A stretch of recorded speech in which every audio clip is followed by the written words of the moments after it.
الحمد لله رب العالمين،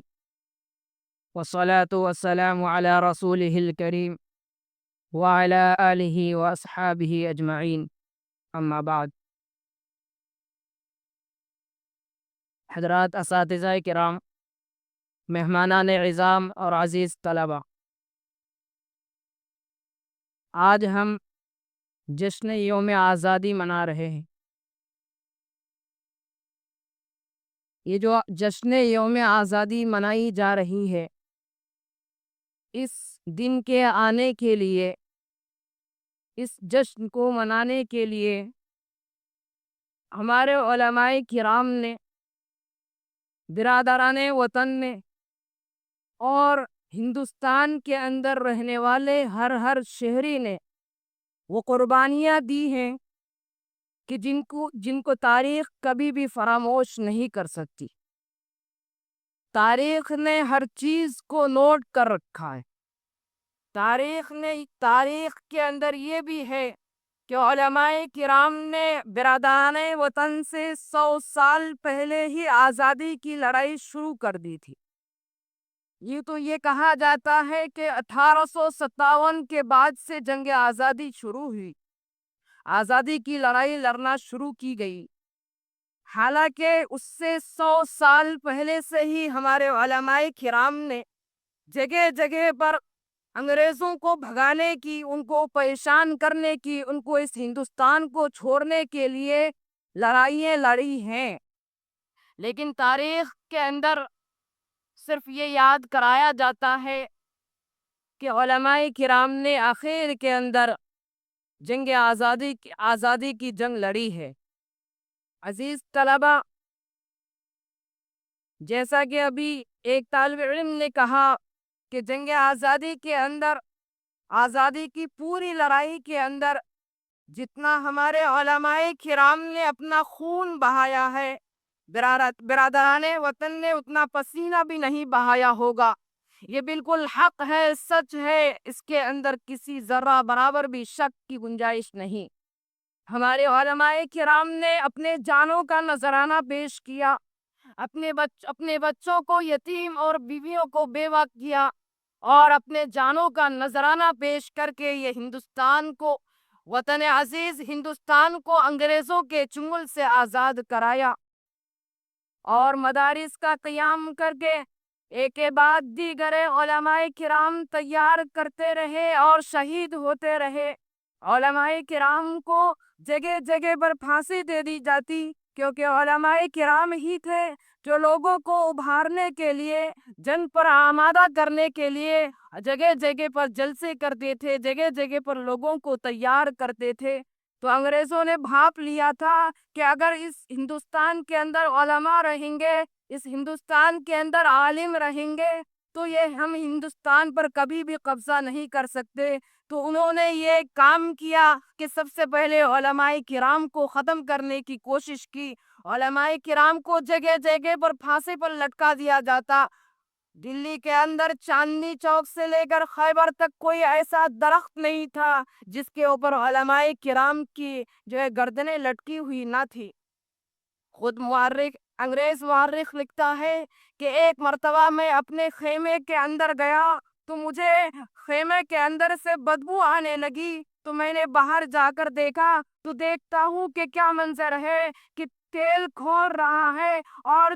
40 علماء کرام کو اس کے اندر ننگا کر کے، برہنہ کر کے ڈال دیا گیا، اور دیکھتے ہی دیکھتے تھوڑی ہی دیر کے بعد اور 40 علماء کرام کو لایا گیا، اور ان سے یہ کہا گیا کہ اے عالمو، تم میں سے کوئی بھی ایک شخص یہ کہہ دے کہ اگر کہ تم جنگ 1857 کی جنگ آزادی کے اندر تم شریک نہیں تھے، تو تم میں سے سب کو میں چھوڑ دوں گا، رہا کر دوں گا۔ لیکن علماء کرام میں سے ان 40 کے 40 میں سے ایک عالم نے بھی ایسا نہیں کہا کہ ہم اس جنگ کے اندر شریک نہیں تھے، بلکہ انگریز کے سامنے کہا کہ انگریز تو سن لے کہ ہم اس جنگ کے اندر بھی شریک تھے، اور ہم آگے بھی تیرے ساتھ، تم لوگوں کے ساتھ جنگ کرتے رہیں گے۔ چنانچہ ان علماء کرام کو بھی، ان 40 علماء کرام کو بھی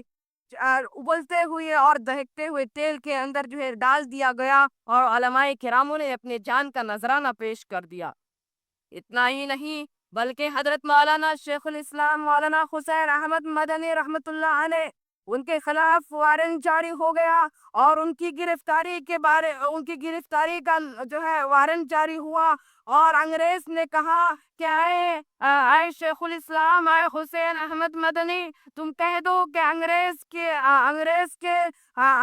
جو ہے یہاں پر قبضہ کر رہا ہے وہ غلط نہیں ہے، انگریز جو ہے وہ اپنے صحیح کام کر رہا ہے، تم اپنا فتویٰ بدل دو۔ تو انہوں نے کہا کہ انگریز ہماری جان تو جا سکتی ہے، ہم قربان تو ہو سکتے ہیں، ہم نہیں، ہمارے جیسے ہزاروں شیخ الاسلام قربان ہو سکتے ہیں، لیکن ہم جو ہے اس وطن عزیز کو آزاد کر کے رہیں گے، ہم اس ہندوستان کو تمہیں قبضہ کرنے نہیں دیں گے۔ چنانچہ علماء کرام نے ہزاروں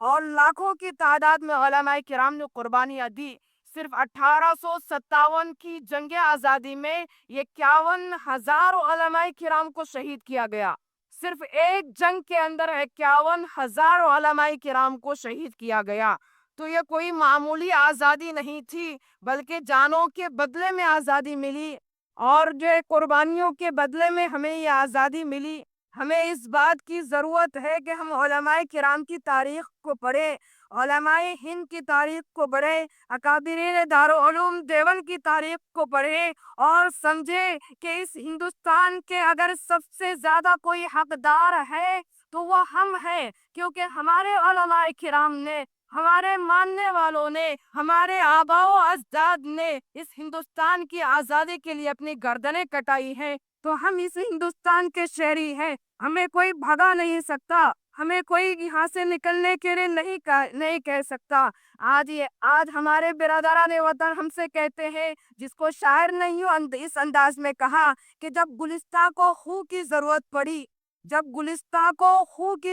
پڑی تو سب سے پہلے ہماری ہی گردن کٹی۔ اب کہتے ہیں ہم سے یہ اہل چمن، یہ چمن ہے ہمارا تمہارا نہیں۔ تو ہم ان سے کہنا چاہتے ہیں کہ اے لوگوں، اے حکمرانوں، اے حکومت کے کرسیوں پر بیٹھے ہوئے لوگوں، تمہیں یہ کہنے کی بالکل بھی اجازت نہیں، کیونکہ ہمارے علماء کرام نے، ہمارے آباء و اجداد نے اس ہندوستان کو آزاد کیا تھا۔ جب ہم انگریزوں سے جنگ لڑ رہے تھے تو تم خواب غفلت کے اندر پڑے ہوئے تھے، تو ہم اس ہندوستان کے اول شہری ہیں، اور انشاءاللہ یہیں پر مریں گے، یہیں پر دفن ہو جائیں گے، اور یہیں کی مٹی کے اندر ہم مل جائیں گے۔